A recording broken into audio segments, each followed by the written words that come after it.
जिस आत्मज्ञान की कक्षा में हम आप बैठे हैं, आवश्यक है गुरु शिष्य परंपरा। ज्ञान की परंपरा है शिष्य गुरु। गुरु ज्ञान देता है, शिष्य ज्ञान ग्रहण करता है। अतः शिष्य का होना आवश्यक है। यदि हम ज्ञान प्राप्त करना चाहते हैं, शिष्यत्व हमें प्राप्त ग्रहण करना होगा। बिना शिष्यत्व के एक चीज़ प्राप्त होती नहीं। शिष्य में और गुरु में संबंध होता है। जब तक वो संबंध नहीं होता, शिष्य गुरु का कोई विशेष लाभ होता नहीं है। जैसे गीता में आप देखते हैं, अर्जुन कहता है शिष्यस्तेयं साधुमां त्वां प्रपन्नम, मैं आपका शिष्य हूँ, मुझे उपदेश करें। समझाते हैं, प्रश्न करता है, गुरु की बात विश्वास नहीं करता, क्योंकि इसमें संबंध गुरु शिष्य का नहीं बना। वो समझता है कृष्ण मेरे साथी हैं, मेरे मित्र हैं, मेरे संबंधी हैं। शिष्य का गुरु का संबंध नहीं बना, जो परम आवश्यक।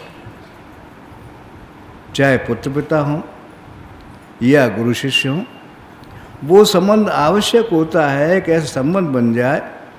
वो संबंध होता है भय मिश्रित आदर का,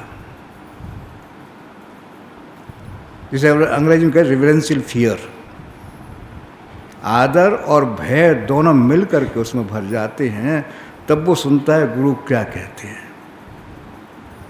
भगवान समझ जाते हैं कि मैं कह रहा हूँ, अर्जुन ध्यान नहीं दे रहा, क्योंकि जानता है कि कृष्ण मेरे मित्र हैं, मेरे साथी हैं, मेरी बात कोई महत्व नहीं दे रहा। इसमें शिष्यत्व तो भी नहीं आया है, वो भाव पैदा नहीं हुआ है भय मिश्रित आदर का, मेरी बात का महत्व नहीं दे रहा।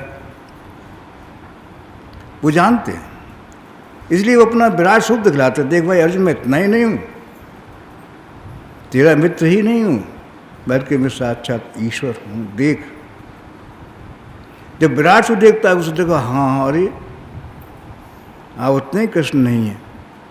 उसमें भय पैदा होता है, आदर पैदा होता है। कहता है कृष्ण मैंने समझा नहीं, आपको जाना नहीं। आप वास्तव में गुरु के भी गुरु, पिता के पिता, परमात्मा।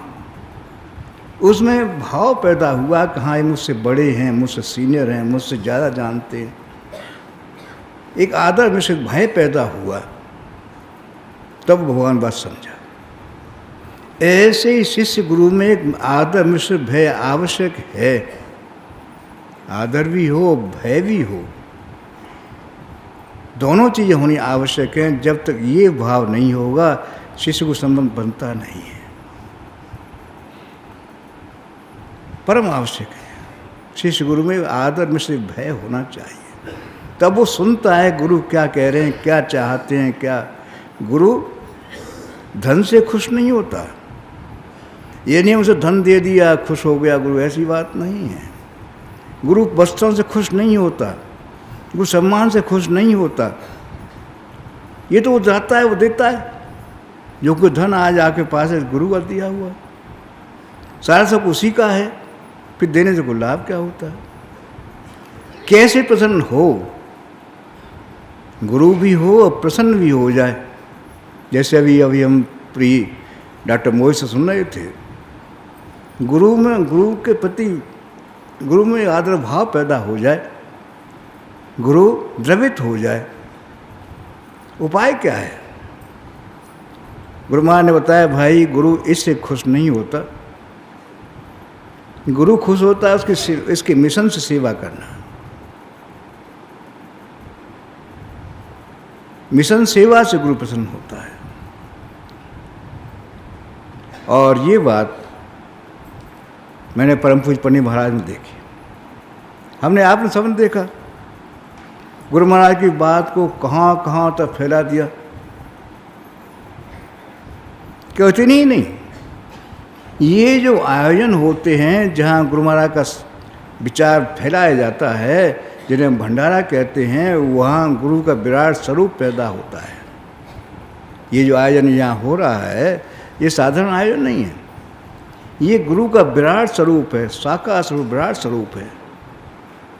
इसमें गुरु हजारों रूपों में यहाँ आए हैं। वो देखना चाहते हैं हमारे मन में कितना गुरु के प्रति प्रेम है। बड़े लोग आए, उनका हम बड़ी खातिर कर रहे हैं, साधारण व्यक्ति पूछ भी नहीं रहे। गुरु उन रूपों में, अनेक रूपों में आता है, देखता है कि वास्तव हमारे मन में कितनी श्रद्धा गुरु के प्रति है, कितनी हम सेवा गुरु कर, दिखावे की सेवा कर रहे हैं या वास्तव में सेवा कर रहे हैं। क्या हमने ऐसे व्यक्ति को जिस पर नहीं है उसकी तरफ भी देखा, या बड़े आदमी सेवा करते रहे? बड़े आदमी को अच्छे से खाना पीना खिला रहे हैं, साधारण लोग देख भी नहीं रहे हैं। वो सेवा गुरु की नहीं है। गुरु देख रहा है, उस रूप में बैठा देख रहा है, भाई मेरा तिरस्कार कर रहे हैं, इसका सत्कार कर रहे हैं। नहीं, भावना नहीं रहे हर व्यक्ति में देखे, नहीं इसी रूप में मेरा गुरु आया है, न जाने किस वेश में नारायण मिल जाए, लेकिन किस रूप में वो यहाँ आया है। सेवा सबकी सेवा, और सेवा दिखावे की नहीं है। गुरु देखता ही नहीं है, गुरु स्थूल में ही नहीं है, गुरु हर जगह मौजूद है, गुरु कण कण में मौजूद है। हर समय हमें देखता है कि वास्तव में सेवा का स्वरूप हमारे सामने क्या है। गुरु हमारे सामने बहुत सेवा कर रहे हैं, बहुत कुछ कर रहे हैं, लेकिन बाद में कुछ भी नहीं। वो सेवा नहीं है, उससे गुरु प्रसन्न नहीं होता। सुंदर कहा है, ध्यान मूलम गुरुमूर्ति, पूजा मूलम गुरुपदम, मंत्र मूलम गुरुवाक्यम, मोक्ष मूलम गुरु कृपा। मुक्ति कोई उपाय है तो गुरु कृपा है। और कैसे प्राप्त हो? जहाँ हमें ये विश्वास हो जाए कि नहीं, हर समय गुरु मेरे देख रहा है। परीक्षा कह के नहीं होती। ये जो परीक्षा होती हैं वो तो कह के होती हैं, आज परीक्षा आपकी, ये पेपर आज ये है।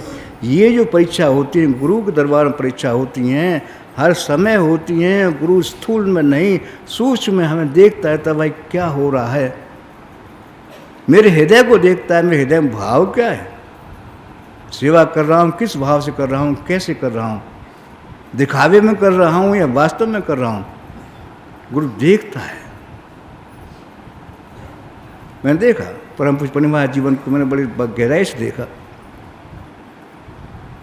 टूणले भंडारे के समय पर जूते नहीं पहनते थे, नंगे पैर ही अकेले घूमते थे। सबको देखना कौन कहाँ ठहरे हैं, कैसे ठहरे हैं, कैसी व्यवस्था करें, सारी व्यवस्था का सारा स्वयं ही देखना, सारी व्यवस्था करना। बरसात का महीना होता है, टूणला भंडारे के समय पानी बरस जाता है, कीचड़ हो जाती है। वो नंगे पैरी उस कीचड़ में चलते रहते थे और दिन रात इसी परिश्रम में लगे रहते थे। एक बार ऐसे ही कीचड़ में जा रहे थे, एक तार वहाँ पड़ा था, उनके पैर में इधर से लग के नीचे तक ऊपर तक पार हो गया, खून निकला। उन्हें पट्टी नहीं बांधी, दवा नहीं लगाई। पट्टी बांधने सब पूछे क्या हो गया, पंडित पैर में क्या हो गया, नहीं कुछ नहीं। चलते रहे, सारे काम करते रहे, दर्द सहते रहे, लेकिन सेवा में कमी नहीं आई थी। गुरु देखते हैं, स्थूल में भी, सूक्ष्म में भी, कारण में भी गुरु देखते हैं। हम कहाँ सेवा करें, कैसे करें। एक बार की बात है, टूणला भंडारा शुरू होने को था। परम पूज्य राजे भाई साहब आए हुए थे। उनकी ठहरने व्यवस्था मकान के कमरे में की गई थी। उनकी चाय पर बिछाई गई थी, बिस्तर बिछाया गया था।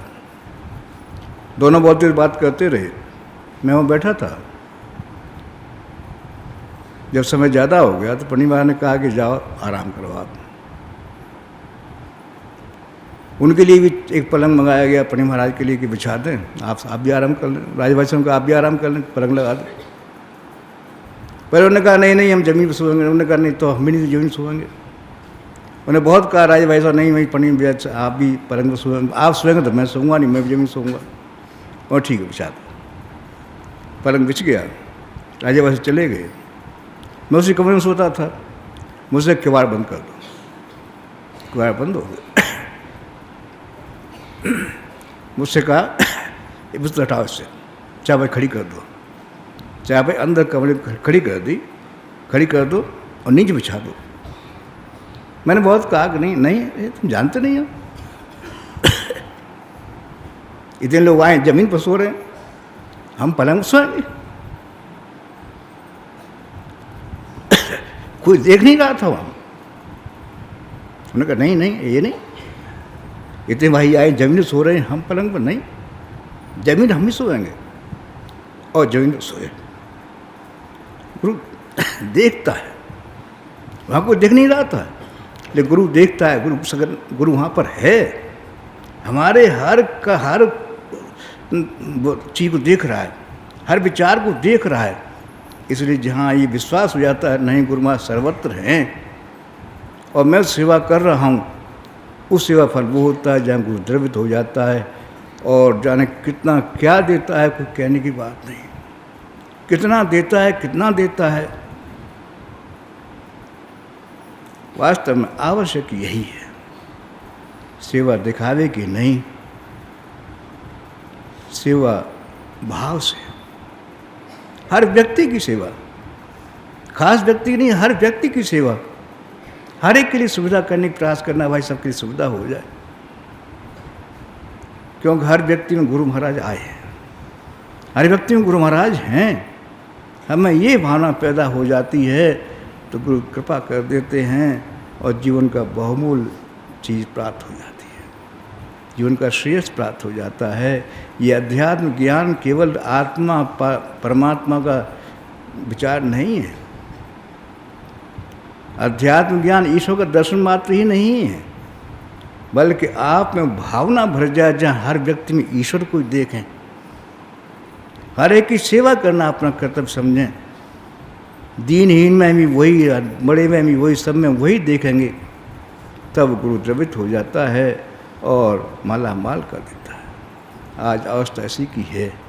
ये आयोजन गुरु महाराज के विराट स्वरूप है, अनेकों स्वरूप में यहाँ गुरु महाराज पधारे हैं और हमारा कर्तव्य यही हो जाता है सबकी सेवा। इससे गुरु प्रसन्न होता है, उनसे यही प्रार्थना है। हम में न श्रद्धा है न भक्ति है, न ये भाव है, प्रार्थना यही है कृपा कर दें, हमें ही भाव पैदा हो जाए। ये नैवेद्य हमारी श्रद्धा का प्रतीक है। हम उन्हीं गुरु महाराज प्रार्थना करते हैं इस नैवेद्य को स्वीकार करें, हम में वो भाव पैदा कर दें जहाँ सर्वत्र आपका दर्शन कर सकें, जीवन का श्रेयस प्राप्त कर जाएं। ये नैवेद्य अर्पित करें, गुरु महाराज प्रार्थना करें, 2 मिनट ध्यान करें, नैवेद्य अर्पित करें।